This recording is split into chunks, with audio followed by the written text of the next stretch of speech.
दोस्तों, जय हिंद, जय भारत। मैं मदन लाल आज़ाद, संस्थापक संयोजक ठगी पीड़ित जमाकर्ता परिवार और all India bike board taxi union, आज दिनांक 10 फरवरी 2024 को आपके समक्ष प्रस्तुत हूँ राजधानी दिल्ली से एक बहुत बड़ी खास खबर आप सबको बताने के लिए।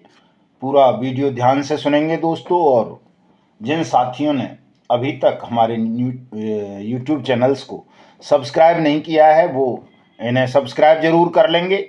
मेरे वीडियो संदेश को ज़्यादा से ज़्यादा शेयर कर देंगे और वीडियो पसंद आए या ना आए इस पर लाइक और कमेंट भी ज़रूर कर देंगे, ताकि आपकी मानसिकता का, विचार का मुझे पता चलता रहे।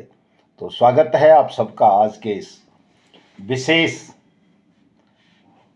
खबरों से भरे हुए वीडियो संदेश में। जिस खबर को सुनने के लिए हमारे समर्थक ही नहीं बल्कि विरोधी भी बेचैन रहते हैं, यदा कदा वो कटाक्ष करते रहते हैं, आज मैं वही खबर देश के 42 करोड़ से अधिक ठगी पीड़ितों को बताने जा रहा हूं। खुशी की खबर है, इससे आपका आत्मबल मजबूत होगा, कानून के प्रति आपके मन में विश्वास पैदा होगा और भी कई सारी बातें आपके अंदर इससे आएंगी दोस्तों। चूँकि बड़ी जोश भरी खबर है, लेकिन खबर सुनाने से पहले मैं कुछ चीज़ें क्लियर कर देना चाहता हूं, इसीलिए मैं कहता हूं कि पूरा वीडियो ध्यान से सुना करें। अगर पूरा वीडियो ध्यान से नहीं सुनेंगे तो निश्चित रूप से आप नुकसान में रह जाएंगे, हानि होगी आपकी। जल्दबाजी कदापि ना किया करें। मैं हमेशा बताता रहता हूं कि जल्दबाजों के लिए मैं वीडियो नहीं बनाता, मैं उन लोगों के लिए वीडियो बनाता हूं जो संयमी हैं, साहसी हैं और जिनकी मेहनत का पैसा किसी न किसी ठग कंपनी या ठग क्रेडिट कोऑपरेटिव सोसाइटी में डूबा है और वो उस पैसे को सच में वापस पाना चाहते हैं। तो ऐसे साथी और जल्दबाज भी आज पूरा वीडियो सुन लेना दोस्तों। मैं अपने विषय में बता दूं, कई लोग कटाक्ष कर रहे हैं आजकल। एक हमारी ठगी पीड़ित जमाकर्ता परिवार तपजप ट्रस्ट की संस्थापक न्यासी ने भी इस्तीफा दे दिया है। इस वजह से आक्रोशित होकर कि हम मोदी सरकार का समर्थन क्यों कर रहे हैं। उनका आरोप है कि हम एक ठग सरकार को समर्थन देकर गलत कर रहे हैं। ऐसा और भी कई लोगों के, कई साथियों के कटाक्ष रहते हैं या आरोप रहते हैं। तो साथियों, मैं आपको बता दूं कि जो मेरी जैसी स्थिति में फंसे हुए लोग होते हैं, हमारे सामने बड़ा विकट धर्म संकट रहता है। क्योंकि परमात्मा ने हमें न्याय के योद्धा के रूप में चयनित किया है। न्याय के लिए लड़ाई लड़नी है हमें, न कि व्यक्तिगत आकांक्षाओं के लिए, महत्वाकांक्षाओं के लिए या अपनी नाक ऊंची रखने के लिए। न्याय योद्धा का मतलब ही ये होता है कि वो उन शोषित, वंचित, पीड़ित लोगों के अधिकारों की लड़ाई लड़े जो बेचारे शासन तक अपनी बात नहीं पहुंचा पाते, समाज जिन्हें अपमानित करता है, उपेक्षित करता है और कहीं कोई उनकी बात नहीं सुनता। तो ऐसे विवश और लाचार, मजबूर लोगों के लिए जो लड़ाई लड़ सके, ऐसे ही व्यक्ति को परमात्मा नारायण न्याय योद्धा के रूप में चुनते हैं।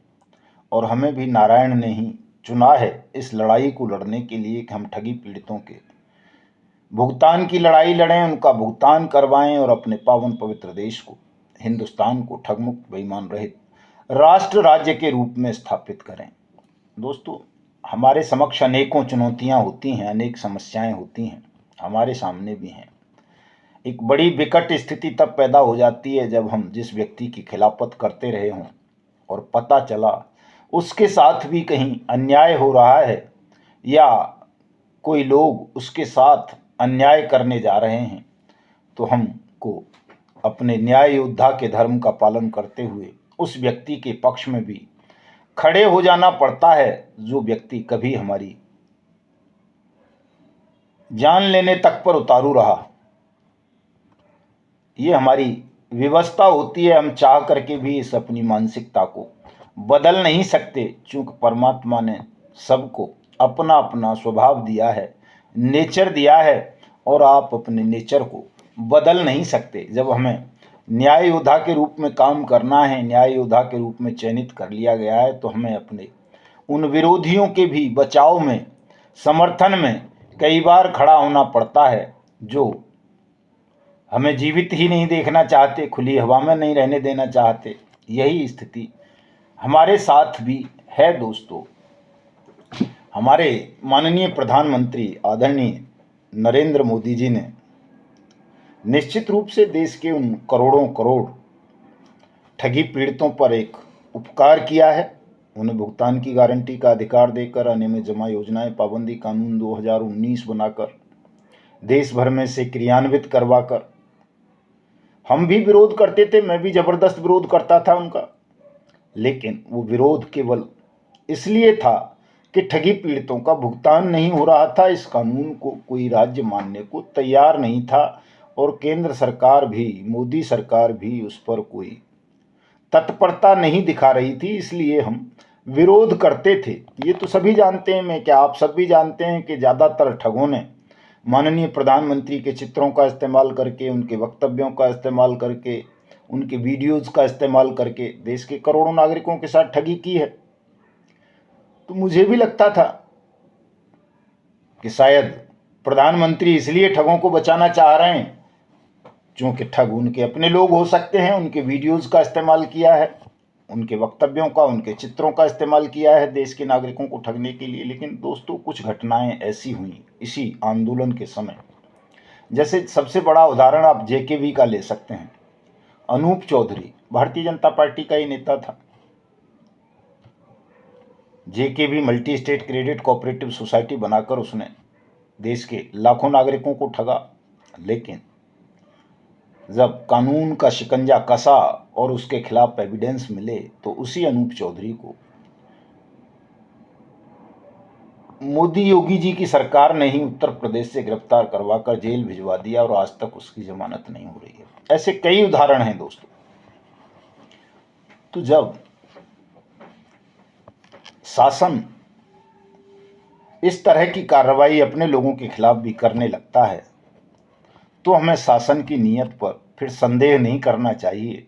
और जब शासन के खिलाफ बहुत सारे लोग, आतंकवादी, उग्रवादी, अलगाववादी, देशद्रोही और दुनिया भर के लोग खड़े हों शासन को अस्थिर करने के लिए या शासक के खिलाफ खड़े हो जाएं, अनेक सामाजिक समूह, वर्ग समूह, जाति समूह और देश विरोधी शक्तियां, तो उस वक्त प्रत्येक देशभक्त का, प्रत्येक राष्ट्रभक्त का ये कर्तव्य बन जाता है कि वो अपने निजी मतभेद और मनभेदों को भुलाकर, अपनी पीड़ाओं को भुलाकर शासन के पक्ष में खड़ा हो,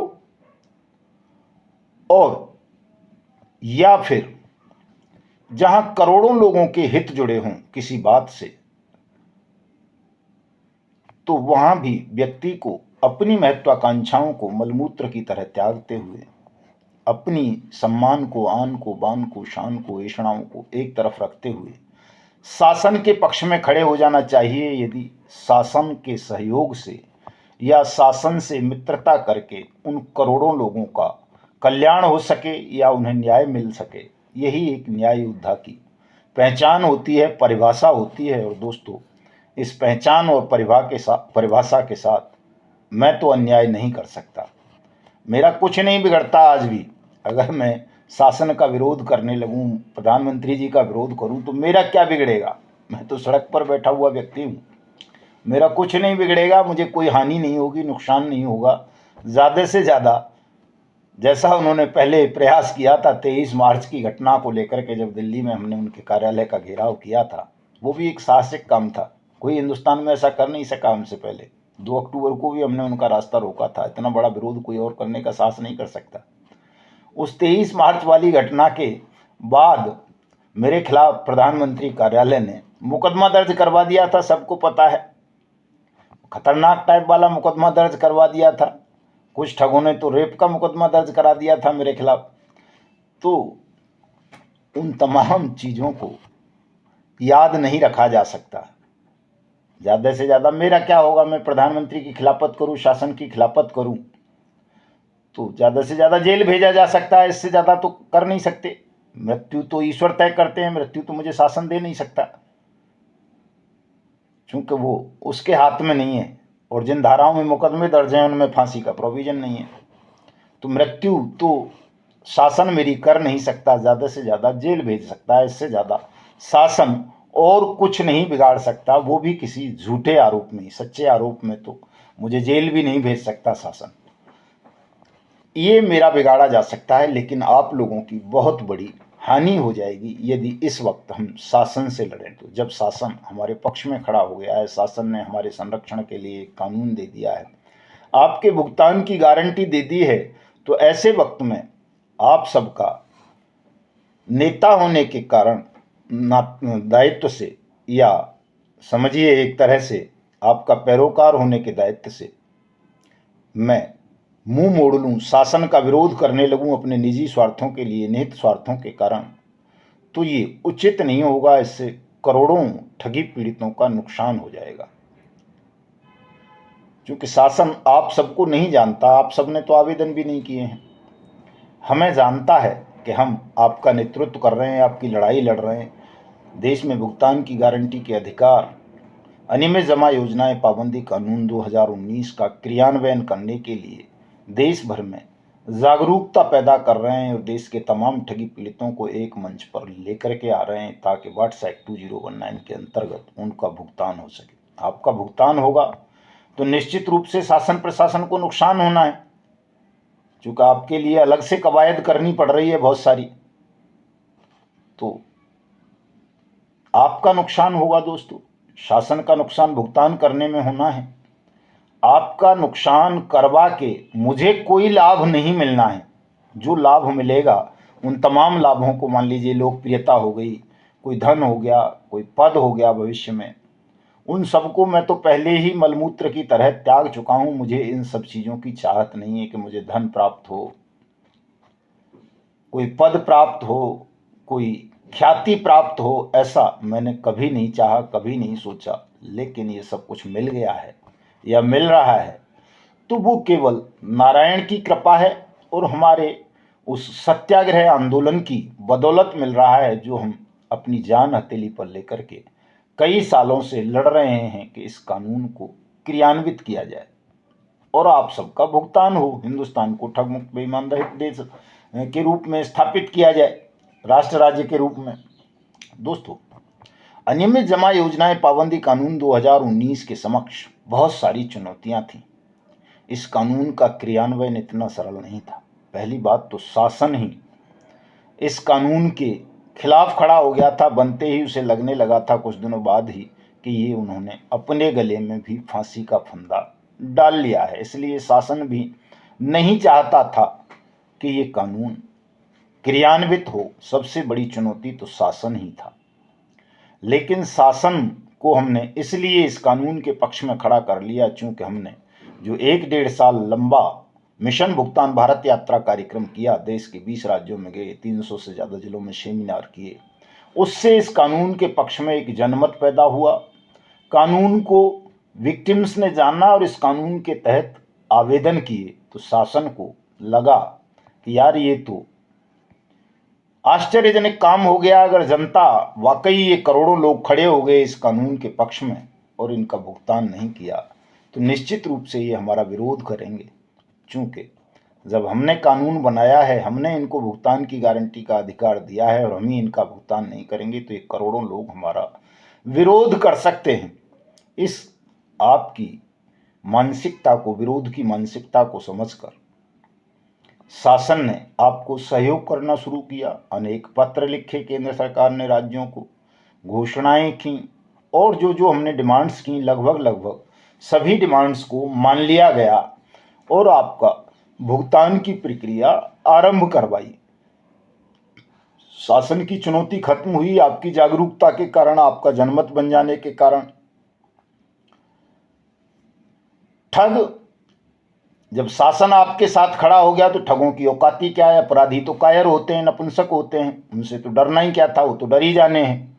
ठगों की चुनौती खत्म हुई, लेकिन ठगों ने साजिशन पीछे से अपने कुछ दलालों को, बेईमान किस्म के एजेंट्स को हमारे सामने लाकर खड़ा कर दिया, बट्स एक्ट के सामने लाकर के खड़ा कर दिया, और वो भिन्न भिन्न तरीकों के संगठन बनाकर बट्स एक्ट की आज तक खिलाफत कर रहे हैं। ये एक बड़ी चुनौती है, चूंकि वो आपके ही बीच के लोग हैं। अगर आप अपने बीच के गद्दारों का सहयोग करेंगे, इनको समर्थन देंगे, तो निश्चित रूप से अपने भुगतान की गारंटी के अधिकार से वंचित रह जाएंगे, अपना पैसा वापस नहीं ले पाएंगे। इसलिए इन सब का बहिष्कार करो दोस्तों। और कुछ मूर्ख किस्म के लोग, जल्दबाजी वाले, जिन्हें पता ही नहीं है कि भुगतान होगा कैसे, भुगतान के लिए जो कानून बना दिया है, मार्ग बना दिया है हमारी लोकप्रिय सरकार ने, उस माध्यम को वो जानते नहीं हैं। उन्हें लगता है कि तुरंत पैसा मिल जाए, आज ही कोई आंदोलन करेगा तो शायद तुरंत सरकार पैसा दे देगी, ऐसा उनको लगता है। तो वो मूर्ख भी विरोध करते हैं। लेकिन उन मूर्खों के, ठगों के, दलालों के विरोध से दोस्तों, या ठगों के विरोध से मेरी सेहत पर कोई असर नहीं पड़ता, न मैं उनके विरोध को विरोध मानता हूँ। लेकिन यदि कोई व्यक्ति हमारे संगठन का मेंबर है, संस्थापक ट्रस्टी रहा है, वो एक भी क्यों न हो, अगर वो विरोध करेगा, उंगली उठाएगा, तो निश्चित रूप से उसको जवाब देना बहुत ज़रूरी होता है। उसकी शंकाओं का समाधान करना बड़ा ज़रूरी होता है। इसलिए जिन साथियों ने भी हमारे संगठन की मेंबरशिप ली है, या जो हमारे संगठन से जुड़े हैं, पदाधिकारी हैं, मैं उनसे अनुरोध करना चाहूँगा कि परिस्थितियों की गंभीरता को समझिए। आज जो हम मोदी सरकार का समर्थन कर रहे हैं, या जो मैं कहता हूं कि मोदी जी को 480 सीट लोकसभा में 2024 के चुनाव में दीजिए, ताकि वो हिंदुस्तान के ठगों का सफाया कर सकें, आपका भुगतान करवा सकें, उसके पीछे एक मजबूत कारण है दोस्तों। वो मैं पिछले वीडियो में बता चुका हूं, फिर भी बताऊंगा, लंबी चर्चा करके फेसबुक पर बताऊंगा। इसको अगर आप सुनना चाहते हैं तो सुनिएगा, अपने सवाल कीजिएगा। आज कहो तो आज ही मैं रात को लाइव आ जाता हूं 9 बजे। तमाम साथी जुड़िए, मुझे अपना समर्थन या विरोध दर्ज कराइए। मैं आप सबके सवालों का जवाब दूंगा, और वो मजबूत ग्राउंड बताऊंगा कि क्यों हमें इस वक्त अपने यशस्वी प्रधानमंत्री के पक्ष में खड़े हो जाना चाहिए, चूंकि वो भी इस वक्त अकेले ही हैं जो हिंदुस्तान को ठगमुक्त, बेईमान रहित राष्ट्र राज्य बनाने के लिए प्रयास कर रहे हैं।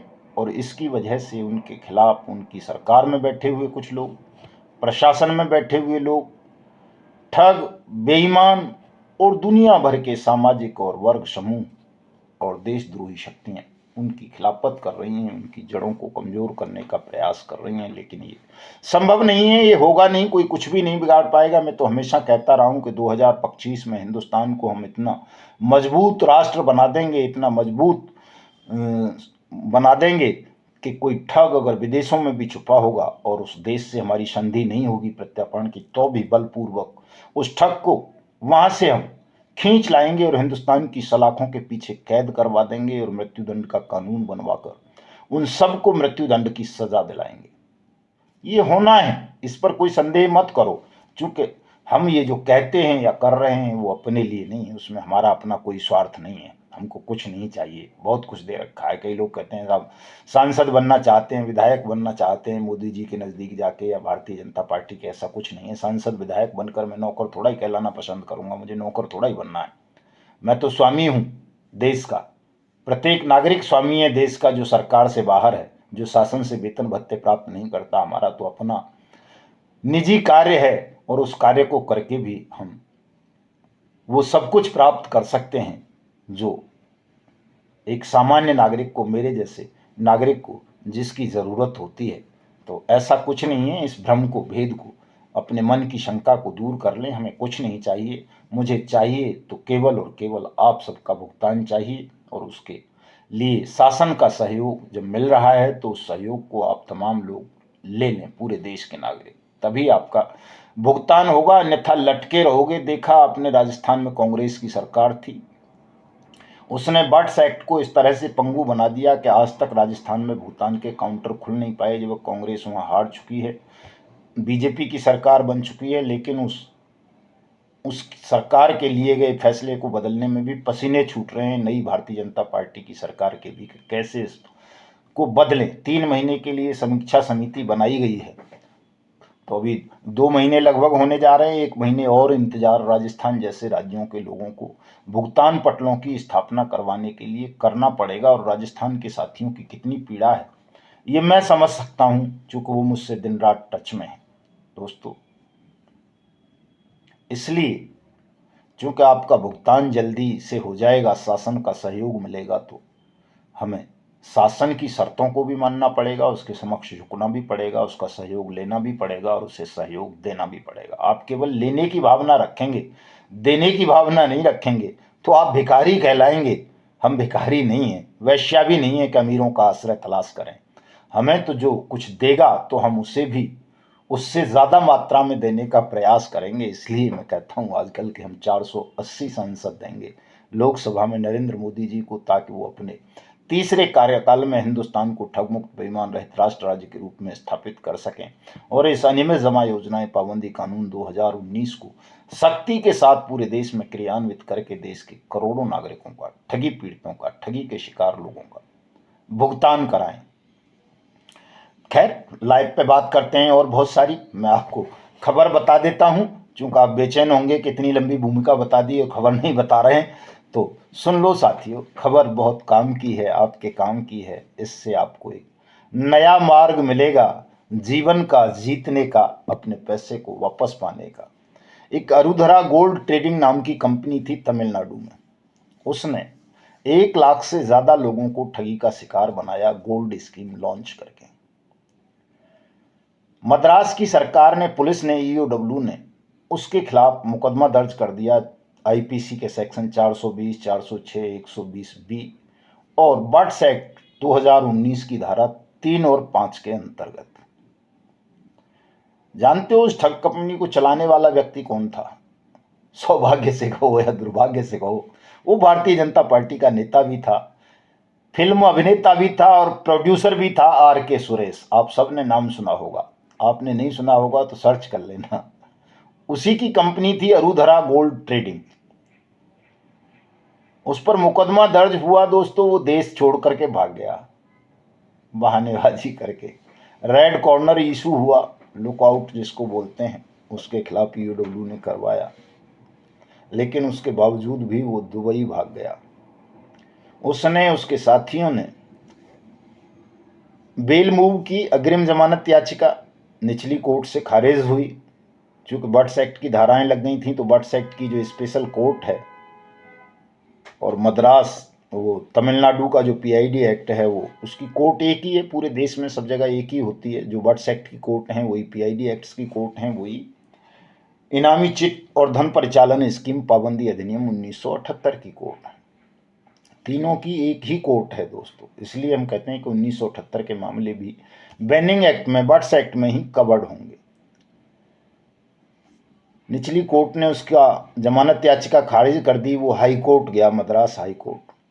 मद्रास हाई कोर्ट ने, जो निचली अदालत के आदेश थे कि 4 महीने के अंदर अंदर तमाम निवेशकों से जो धन आपने ठगा है उसको वापस कीजिए, सक्षम अधिकारी के पास जमा कीजिए, बर्ड्स एक्ट अथॉरिटी के पास, तो आपको बेल दे दी जाएगी।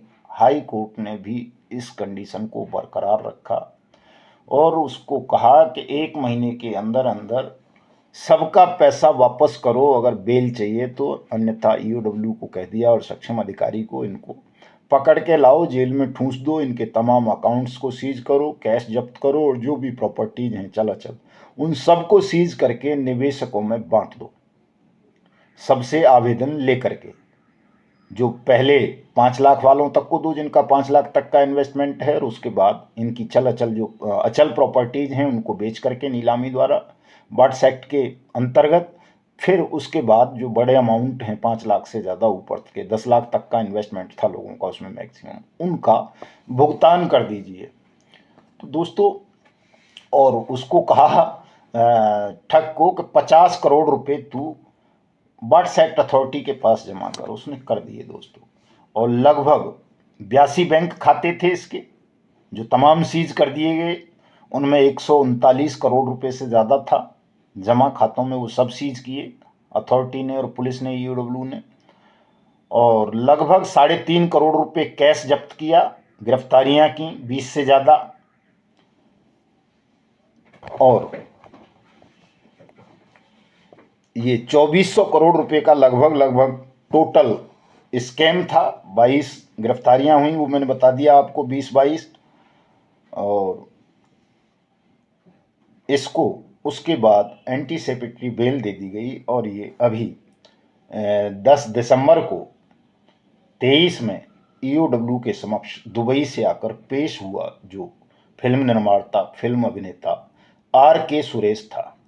तो वहाँ की मद्रास की बट्स एक्ट अथॉरिटी ने दोस्तों ये जो messrs Arudhara gold trading private limited company थी, इसके निवेशकों का हजारों की तादाद में जो पैसा कैश वाला था वो वितरित कर दिया है। ये देश के 42 करोड़ निवेशकों के लिए खुशी की खबर है, बड़ी खबर है दोस्तों। और इसीलिए देखिए, मैं हमेशा कहता हूँ कि जब एक मार्ग बना है, एक कानून बना है, तो देश के प्रत्येक व्यक्ति को इस कानून का अनुकरण करना चाहिए, प्रयोग करना चाहिए। निश्चित रूप से आप सबका पैसा भी आपको मिलेगा।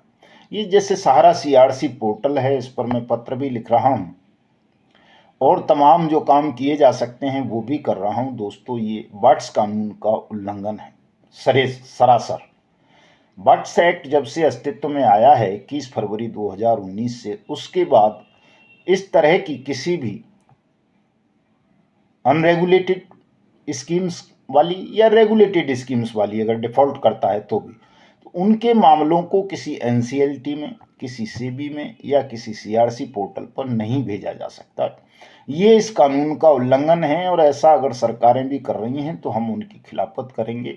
इन पोर्टल्स को बंद कराएंगे। आप सबका भुगतान बट्स एक्ट 2019 के अंतर्गत ही सुनिश्चित कराएंगे, और इसी से होना है। इसके अलावा आपके पास अन्य कोई मार्ग नहीं है। इसलिए जल्दबाजी दोस्तों बिल्कुल मत करो। अगर जल्दबाजी करोगे तो मैं हमेशा की तरह आज फिर कहूँगा कि आपका पैसा डूब जाएगा, वो कभी आपको नहीं मिलेगा।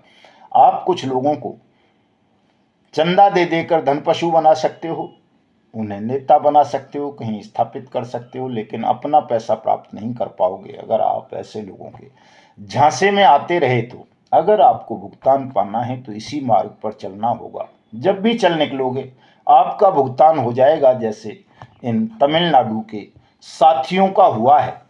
कई लोग कहते हैं जी किस किस का मिला है। अरे बहुत लोगों का मिला है, बिना किसी मदनलाल आज़ाद के मिला है। मैं तो हमेशा कहता हूँ बट्स एक्ट के लिए किसी मदनलाल आज़ाद की ज़रूरत नहीं है, आपको किसी वकील की ज़रूरत नहीं है, किसी संगठन की ज़रूरत नहीं है। बट्स एक्ट तो ऐसा हथियार मोदी जी ने दे दिया है देश के ठगी पीड़ितों को, जिसका प्रयोग करके अकेला निवेशक भी अपना पैसा ले सकता है। अगर इस कानून के अंतर्गत पैसा नहीं मिल रहा होता लोगों को, तो आज लाखों लोग सड़कों पर होते। इसका मतलब बहुत सारे लोग जो होशियार हैं, बुद्धिमान हैं, जो इस कानून को समझते हैं, जो ठीक से प्रोसेस कर रहे हैं, अपनी कमियों को दूर कर रहे हैं, वो अपना भुगतान प्राप्त कर रहे हैं। हमने भी बहुत सारे लोगों के कराए हैं, और हमारा तो प्रोफेशन ऐसा है कि हम तो व्यक्तिगत रूप से भी, ये संगठन तो हम आपके लिए चलाते हैं, हमारे लिए थोड़ा ही है। इससे हमको क्या लाभ है? नुकसान हो रहा है, सीधी सी बात है। हम तो अगर अपने क्लाइंट्स के लिए व्यक्तिगत पैरवी करें, उनके केस लड़ें, तो उनको दिला देंगे, इससे ज़्यादा जल्दी दिला देंगे। लेकिन कितने लोगों को दिला पाएंगे? मैंने आपको शुरू में बताया था जब मैं इस फील्ड में आया था कि मैं थक चुका था।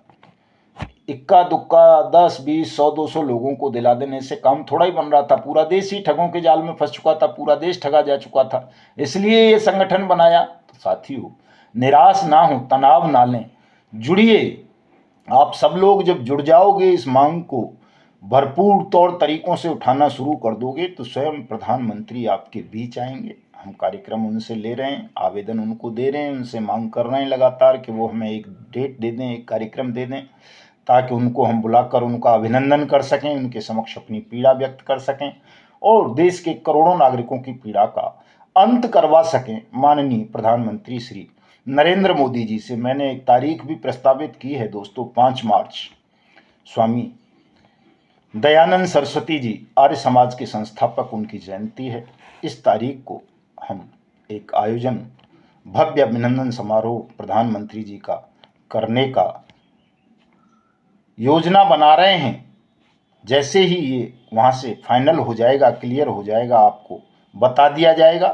तो मिलता हूँ आज रात 9 बजे फिर से आप सबके साथ फेसबुक लाइव पर। मदन लाल आज़ाद नाम से आईडी है, फॉलो कर लेना। जय हिंद, जय भारत।